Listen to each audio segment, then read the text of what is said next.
Welcome back to 8 Steps that will help transform lives and your community. Hi, my name is Joey Yarber, and I'm your co-host of this empowering training series. In Step 1, Part 4, we'll continue our exploration with recommendations for increasing the health and sustainability of organizations and how to build capacity for innovation. We'll show you ways to be prepared and positioned for the waves of change that are sweeping across the American landscape. We'll also explain the difference between traditional and transformational leadership, which will help you address complex community challenges. And we'll look at helping others through the lens of community developers. Ready to get started? Here's Mike with more. Welcome to Step 1, Part 4. I mentioned in the introduction to the training series that each step presented will have a key challenge, action steps, and measurable results. Your key challenge for Step 1 is to make sure that you are well equipped with knowledge and wisdom about issues, challenges, and possibilities that will accompany you on your journey. Your action steps will involve taking time to listen and learn from others who are already engaged in their journey with their community. We can point you in the direction of community stakeholders who welcome opportunity to share their own experiences with you. Our website, collectivecommunityimpact.com, lists many innovative pioneers who are strong advocates for care networking and transformation. Regarding measurable results, you will be encouraged, inspired, and driven to share what you are learning with others in your community. Organizational lifestyle will become unhealthy when stakeholders become too comfortable with status quo and resistant to innovative thinking and acting. I have often heard it said that it is hard to grab hold of a promising future while tightly holding to the past. Stakeholders can get too busy guarding status quo and pay little or no attention to emerging changes that could impact its organizational life cycle. The consequences can be devastating. Unfortunately, as time progresses, an organization will enter a life cycle phase known as slow death. This is when the organization starts losing its health, sustainability, and influence, and it loses its ability to effectively respond to people's constantly changing and complex needs. In the world of social services, this situation is often described as a broken system that needs fixing. A good example of an ineffective broken system is the following. A person has accidentally fallen overboard while traveling on a cruise liner and is now drifting a great distance from the ship. If this accident was not witnessed by another passenger, the crew would never know until landing at its destination. But in this case, another passenger does witness the incident and tries to find the right person to notify, which takes time. Meanwhile, the overboard victim drifts farther and farther away from the ship. Once the crew is notified, it takes more time to raise the alarm, administer protocol, and figure out where the victim was last seen. Now it's time to turn the ship in the right direction and rescue the victim. But turning a massive cruise liner, occupied by thousands of people, is not easy.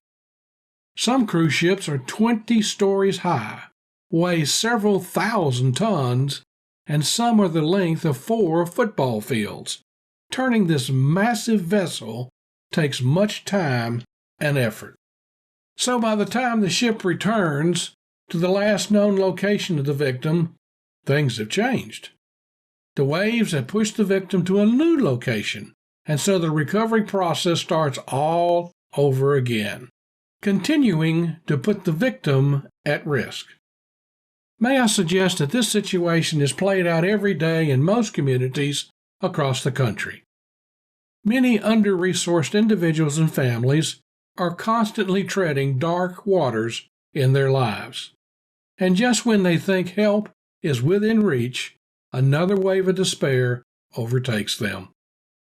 Unfortunately, dysfunctional helping systems keep people from finding help that rescues them from hardship and then effectively restores hope to their troubled lives. So you may be thinking, who is to blame for this? Well, may I suggest that it usually is the broken system that has been around for years and simply needs an overhaul. I am reminded of the story of a social worker who worked at a prominent helping agency that had been around for many years. She said, "I want so much to help everyone who comes in the door. I listen carefully to their needs, but oftentimes I am limited with my ability to help. But despite our resource limitations, my supervisor insists that I get as much information from people as possible. I am told that this information is vital to our being able to apply for grants that can sustain our organization. Sometimes this interview process can take as much as 45 minutes to an hour. I can see the look on people's faces as they wonder, why so many questions? Following the interview, I feel really bad when I have to look into their eyes and ask for more documents from them to substantiate their needs. I feel so frustrated doing this, knowing that people are just looking for a little help during a time of great need in their lives. And even more frustrating is looking out in the office lobby and seeing a large host of people waiting in line just to see me. And that's the way it's been for all the years that I have been working here. This is not what I expected or hoped for when I went to college and majored in social work. All I wanted to do is simply help others who were struggling with hardship, offering them hope from someone who really cares.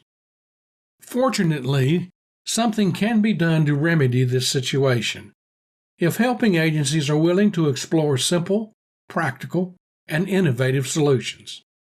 There is hope for helping agencies that want to maintain efficient practices and at the same time be truly effective in making a difference in people's lives. And even if an organization discovers that it has reached a plateau phase in its development, there are solutions that will breathe new life back into the organization. The plateau phase of an organization does not mean it is destined to lose its strength and vitality. It also does not mean an organization must sacrifice effectiveness for efficiency. Both can happen in a balanced approach at the same time if stakeholders are willing to continuously explore emerging trends and best practices. This will mean that catalysts or changes must be adopted by stakeholders to ignite a renewal process which can take the organization into a whole new realm of possibilities and effectiveness. Keep in mind that this renewal process is not just another program relegated to a handful of staff or volunteers. It must be fueled with great passion from influential stakeholders who have a bias for action and welcome the challenge of exploring new and exciting solutions. And this process must be driven by agile thinking and acting, continuous innovation, and transformational leadership. Even though the waves of change are constantly tossing us to and fro, we do not have to let them sweep us off our feet. Agile thinking and acting ensures that any helping agency can quickly get up to speed in responding to needed or unpredictable changes. It also involves having the flexibility to adjust existing plans and actions so that they adapt well to new or different situations as they arise. And it means that a team of innovators are keeping a close watch on current and future realities. These innovators should be given a special place or context where they can spend less time rehashing problems and spend more time developing possible solutions. In the introduction, I suggested whether we like it or not, the reality is that the strong winds of change are constantly blowing across our societal landscape. I understand that not everyone wants to talk about change. For some, change simply knocks them off their feet, so they would prefer to work on the familiar that does not rock the boat. However, visionary leaders usually challenge status quo and are constantly looking for ways to innovate more effectively. These are those who want to harness the winds of change by lifting their sails and riding the winds to new and exciting adventures. We have discovered that the health and sustainability of an organizational life cycle will depend on its ability to identify and adapt to needed changes. Change does not have to be a problem, but can be a promising opportunity for helping agencies that invest in agile thinking and acting. They are learning how to increase their health, sustainability, and effectiveness by engaging in continuous innovation, listening, learning, experimenting, evaluating, and improving. This is a great way to constantly breathe new life into a helping agency's mission.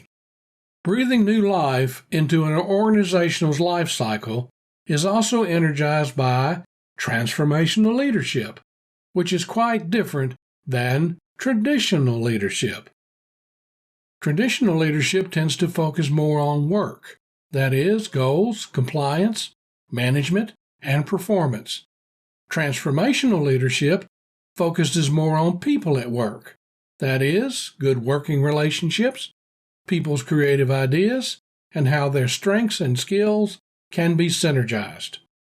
Traditional leadership tends to be more bureaucratic, a top-down controlling approach that's very task-oriented. Transformational leadership is more organic, decentralized, and team-oriented. Traditional leadership can be very responsive, quickly addressing problems as they arise, like a fireman or policeman who makes quick decisions. Transformational leadership is more proactive, addressing potential concerns before they become problematic, kind of like a nutritionist who encourages us to eat good foods that support good health. Traditional leadership can be very heritage-driven, focusing mostly on maintaining and even guarding existing organizational culture, processes, and procedures. Transformational leadership is mostly vision-driven and challenges current state of organizational affairs, especially if things are not working well. It constantly promotes innovation and changes that make great sense. Traditional leaders motivate people with rewards for performance behavior, getting the job done in a cost-effective and timely manner. Transformational leaders motivate people through investments by fueling people's passion, enhancing their skills, and celebrating their purpose-driven values. So looking at all of this in the big picture, traditional leadership is best at managing projects and delivering defined results.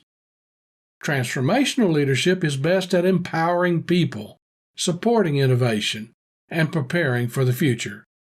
A healthy balance of both leadership styles can be quite productive in enhancing the health and sustainability of an organization. By now, I hope you have gained a better understanding of the challenges that helping agencies face as they strive to help others throughout their community. In summary, we have learned that most helping agencies constantly struggle to sustain and advance their mission.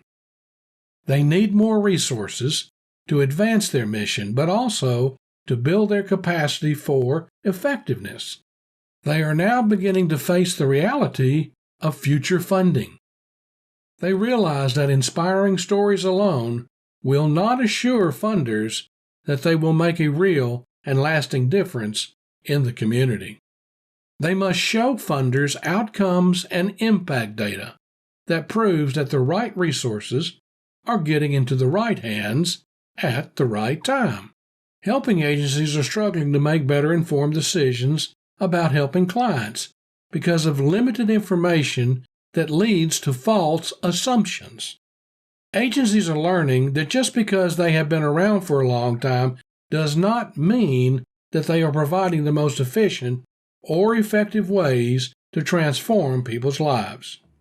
But there is hope. Agencies are discovering the value of asset-based community development.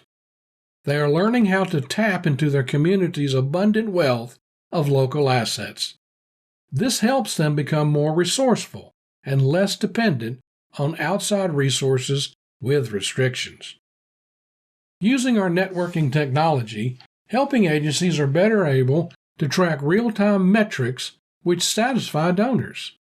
Now, helping agencies can truly coordinate comprehensive care, which proves that lives are being transformed. Using shared data management, agencies can make better informed decisions as how to collectively work together to transform people's lives. And to ensure long-term health and sustainability, agencies are learning the value of agile thinking and acting. They realize that engaging in continuous innovation will ensure that they stay effective in their mission despite changes in societal needs. Okay, let us turn our attention to how community stakeholders or developers view helping others from their perspective. We are learning that communities across the country are overwhelmed by constantly changing and complex social needs. Community developers are desperately seeking lasting solutions that will move the needle on poverty, hunger, and other complex challenges. It is becoming apparent that lasting solutions will be limited unless the whole community gets involved. In the introduction to this training series, I showed you this slide, which suggests the reasons why communities are desperately struggling to move the needle on complex challenges. In case you missed the introduction, I want to go back over this important information now. The reasons why communities are struggling include: most communities are plagued by fragmentation, especially among helping agencies or what others call service providers. Fragmentation can be described as the right hand not knowing what the left hand is doing. Unfortunately, this has become an accepted civic culture that many stakeholders recognize as something that little or nothing can be done to fix it. However, this is changing with new breakthroughs in innovative networking technology and other capacity-building tools. We have also learned that experts, especially those who advocate for collective impact, suggest that there is too much emphasis on helping people survive or just get by. But this is starting to change. Effective community partnerships are paving the way for strategies that now make it possible to help people thrive and get ahead to a better quality of life and a brighter future. We have also discovered that communities struggle to find solutions for their dysfunctional helping and referral systems, mostly caused by siloed service gaps. These tear wide gaping holes in a community social service safety net, which causes people to fall through the cracks. These also make it extremely difficult for children, adults, and families to find knowledge and resources from across their community that can help transform their lives. But this is also changing, as care networking technology makes it possible for all helping agencies across the community to be better connected, informed, and engaged. We have also discovered that most communities struggle with an unresourceful use of local community assets for helping others. There is too much wasteful duplication of resources, which could easily be resolved by care networking and effective referrals. We have also found that most helping agencies struggle to maintain a constant flow of resources that sustain and advance their mission. Many have an unreliable dependency on yearly grants, which they believe could tip the scales on their productivity and future. This can change as more communities practice asset-based community development. We are learning that most community stakeholders lack insight into the power of collective community impact. Perhaps this is because they are not aware of emerging trends and best practices that could revolutionize the way they think and act. Oftentimes, when made aware of possibilities, community stakeholders say, "I did not know that this is possible." This is one of the reasons why we developed this training series, which offers great hope and promise. Community developers, by nature of their jobs or passion, look at their community from a 30,000-foot perspective, or what you would call the big picture, that focuses on public interest and promotes goodwill for everyone. These stakeholders include city and county government, economic and workforce development agencies, public safety and education, and others. They are realizing that unless their whole community gets involved in addressing complex challenges, their efforts and hopes will fall short of desired expectations. Community stakeholders are usually the ones who are seeking answers to the following questions. Does everyone in our community have access to well-paying jobs and affordable health care? Can everyone adequately feed, clothe, and house themselves? Is everyone plugged into the love and support of family and friends? Does everyone know of the many opportunities to improve their lives and contribute to the well-being of others? Can we truly say we've done whatever it takes to ensure that everyone has opportunity to live a healthier, more productive, and meaningful life? Another challenge for stakeholders is their inability to see the big picture of helping others from a community-wide perspective. This is oftentimes obscured by outdated policies, stagnant processes, and everyday busyness. Community stakeholders can get so comfortable with status quo that they cannot see the broad splendor and mutually beneficial results of a better together civic culture. This is often called an inability to see the forest for the trees. In this illustration, the forest can represent a community-wide helping system, or what's often called a social safety net, one that catches people who have fallen on hard times. This safety net is designed to increase communication and cooperation among all helping agencies and community developers. The trees represent individual helping agencies and stakeholders, each very busy in their own everyday routines and practices. Their day-to-day busyness, management problems, budget constraints, and other challenges take up most, if not all, of their time and energy. This leaves them with little or no time to venture beyond their self-interest and get to know others in their community that have similar vision and mission for helping others. I remember the day I had an eye-opening conversation with a community college president in my city. We were discussing ways to increase communication and cooperation among human and community developers in our community. I could sense from our conversation that he was able to envision the mutual benefits of working together and how it could help transform people's lives. However, he said that his active engagement in making this happen in our community would be very limited. He said, "I already have so many plates spinning in the air. Before I pick up and start spinning another plate, I would have to lay one down, which I cannot afford to do. It would not be in my best interest." I did empathize with his everyday challenges, but I was still disappointed with his strong focus on self-interest and his unwillingness to take time to collaborate with other community stakeholders about the well-being of others in our community. In the introduction to this training series, I showed this quote from Peter Block, a well-known expert in community development. What he said is worth repeating here. The essential challenge is to transform the isolation and self-interest within our communities into connectiveness and caring for the whole. We begin by shifting our attention from the problems of community to the possibility of community. As Peter Block suggests, we must find a solution to the fragmentation that plagues communities across the country.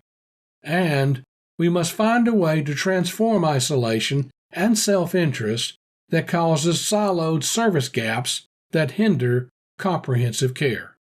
These dots represent anyone who offers help in any way, including caregivers, social service organizations, churches, schools, businesses, government, and funders. The problem is that they are isolated and do not talk to one another. This makes it hard, if not impossible, for the whole community to get on the same page when it comes to addressing poverty, hunger, and other complex community challenges. The results are wasteful duplication of efforts and wide gaps in service delivery, which prevents people from finding the resources that they need. We all should be thankful that our communities have a great host of caring people and organizations that strive to do their best at feeding the hungry, healing the sick, and sheltering the homeless. But a reality is apparent. No one person, organization, or institution can be all things to all people. Isolated helping agencies cannot ensure that everyone in the community has the chance to not only get by, but also get ahead to a better quality of life. But there is hope. Communities across the country are now waking up to the reality that fragmentation is a problem and deserves immediate attention. They are learning that increased connectivity leads to increased cooperation among helping agencies, which in turn leads to greater outcomes and impact. So how do we start making this happen in our community?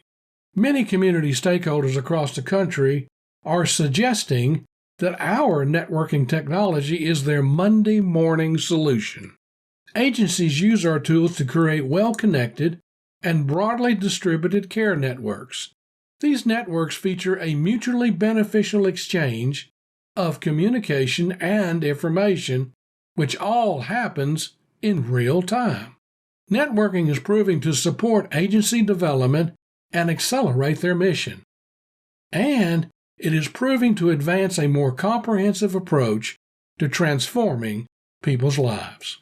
Simply stated, we help communities connect the dots, making it faster and easier for them to find, align, and collectively coordinate their local resources in more powerful and productive ways.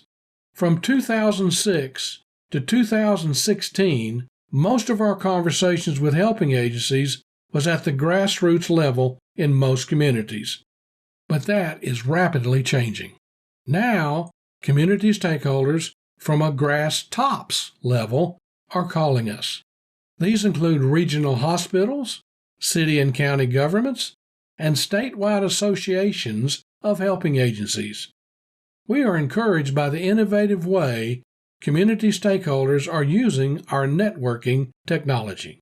Much to our surprise, some stakeholders say that the results of care networking in their communities is unprecedented, revolutionary, or simply an answer to prayer. By now, I hope you have gained a better understanding of the challenges that community developers face as they strive to help others throughout their community. In summary, we have learned that community developers must look at the big picture of societal needs. Problems and solutions from their perspective must focus on everyone's well-being.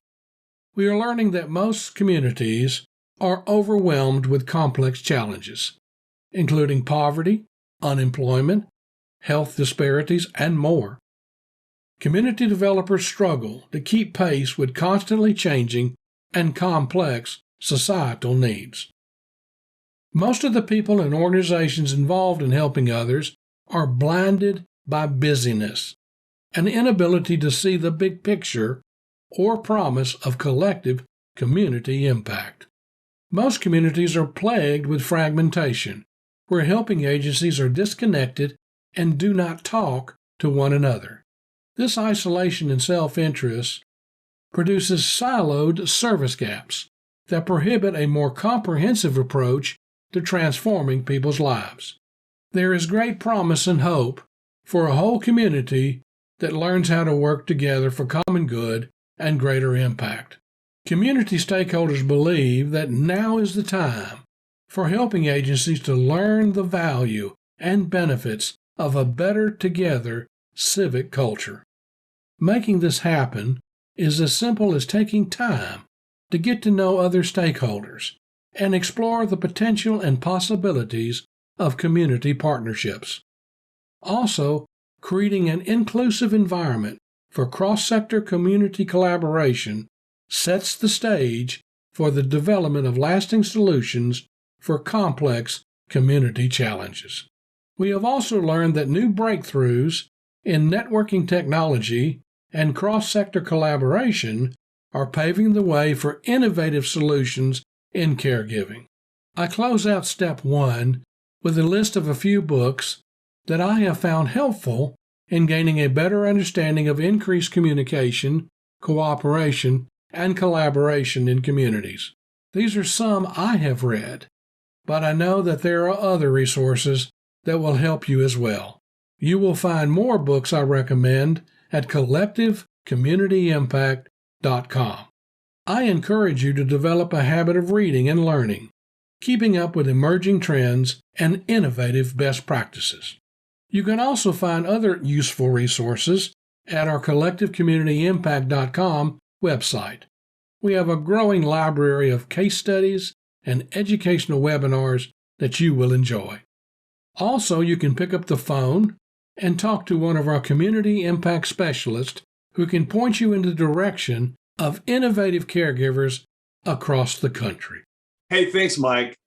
The old status quo has got to go if you are to really work together. Collaboration, true collaboration, is both consistent and measurable. It's hard to do that with the old ways of working together, which may be something like having everyone's number in a Rolodex or being able to get someone's email address or fax number. That's just no longer effective. Our solution charity tracker is often referred to as disruptive innovation. It wrecks the status quo. It challenges the old way of doing things, which just aren't effective in today's fast-paced, technology-focused environment. A few years ago, we were having a huge challenge in Vicksburg, Mississippi. We were having difficulties getting a network going. There seemed to be some agencies that were interested, but not all of the agencies would jump on board. We even had an agency that was willing to pay for everyone's access and use of Charity Tracker. But there was resistance from some agencies. They never had done things this way before, working together in a database type of environment. There was a lot of fragmentation, and that data silo mentality existed. Here's the positive thing. We had a community conversation. We were able to bring a lot of stakeholders together. We were able to overcome a lot of the objections about security, compromising confidential information. And boom, we moved ahead. The network is now thriving. Engaged agencies are indeed working together and streamlining their efforts. Disruptive innovation can be positive. It's so important to talk with those that have those objections, because many times they have a simple question that just needs a simple answer. Once those questions are respectfully addressed, for the most part, we find support for the solution. We always welcome questions because many times those questions have legitimate fear and concern, and being able to help in seeing the vision, overcoming some of those objections is important, so important for success. You are now ready to move on to step number 2, entitled Invite Others to Travel with You. We'll show you how to cast a compelling vision of the future to others who, if given a clear and simple roadmap to follow, will make the journey with you. For more information about this training series, you can always call us at area code 256-764-0633 or email to joey@simonsolutions.com or mike@simonsolutions.com. We're honored that you are part of this training series.